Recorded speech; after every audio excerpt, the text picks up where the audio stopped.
এইরকম একটা নগণ্য প্রচার, একটা মিথ্যা প্রচার, এটা অন্য দেশের প্রতি যে করতে পারে এটা শুধু ভারতীয় মিডিয়াই পারে। জুলাই বিপ্লবের পরে যে পরিস্থিতি ছিল ওই পরিস্থিতি থেকে আমাদের উত্তরণের জন্য সময় দিতে হবে। সীমান্তে ওই ধরনের কোনো উত্তেজনা নেই।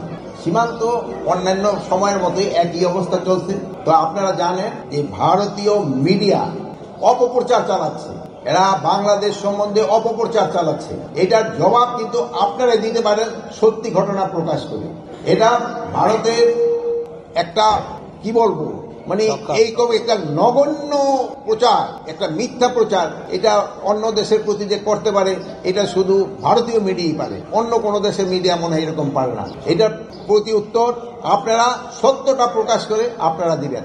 আমরা যারা এই দেশে আছি আমরা সবাই একসাথে এটার প্রতিবাদ করব। এই যে দেখেন এই জুলাই বিপ্লবের পরে এই যে একটা পরিস্থিতি, আপনারা এখানে একটা আসছেন যে একটা কিছু কোনো কিছু হয়, একটা দুর্যোগ বা কোনো কিছু, এটা কিন্তু সময় দরকার হয় এটা আবার পূর্বাবস্থায় ফিরে আনতে। এই যে ধরেন যে কোথায় হয়তো বন্যা হলো বা ফায়ার হলো, একটা বিল্ডিং ধস হলো, সব জায়গায় কিন্তু একটু সময় দিতে হয়। সাথে সাথে কিন্তু আগের অবস্থায় ফিরে আসে না।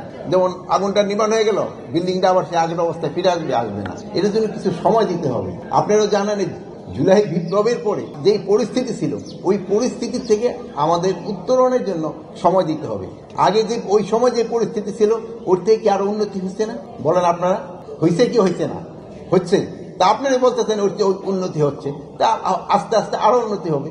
আমরা যেসব সব একসাথে হব সেসব ডেফিনেটলি এটা একটা ইতিবাচক প্রভাব ধরে।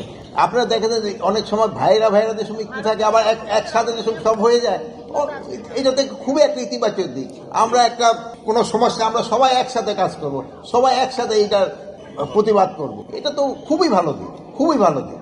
না কোনো ধরনের উদ্বেগজনক আশঙ্কা নেই, কোনো যুদ্ধ, ওরা বাদ যুদ্ধ করে যাচ্ছে। আপনারা এটার প্রতিবাদ করবেন এবং আপনারা সত্যি ঘটনাটা প্রকাশ করবেন। তবে ওদের সেই সময় ওদের মুখে চুলকানি পড়বে যে ওনাদের মিথ্যা ঘটনাটা প্রকাশ করতেছে, এটা জনগণ এবং বিশ্ব মিডিয়াও এটা অ্যাকসেপ্ট করবে না। আমার মনে হয় ওনার দেশে শান্তিরক্ষী বাহিনী প্রয়োজন। ওই জন্যই উনি বলছে যে ওনার দেশেরটার জন্যই মনে হয় আমাদেরটা ভুলে উনি বলে যে বাংলাদেশে ওনার দেশে শান্তিরক্ষী বাহিনী এখন প্রয়োজন। ওনার দেশে দেখেন না যে সংখ্যালঘুরা কিভাবে অত্যাচারিত হচ্ছে, ওই জন্যই মনে হয় উনি ওনার দেশের জন্যই মনে হয় ওইটা চাচ্ছে।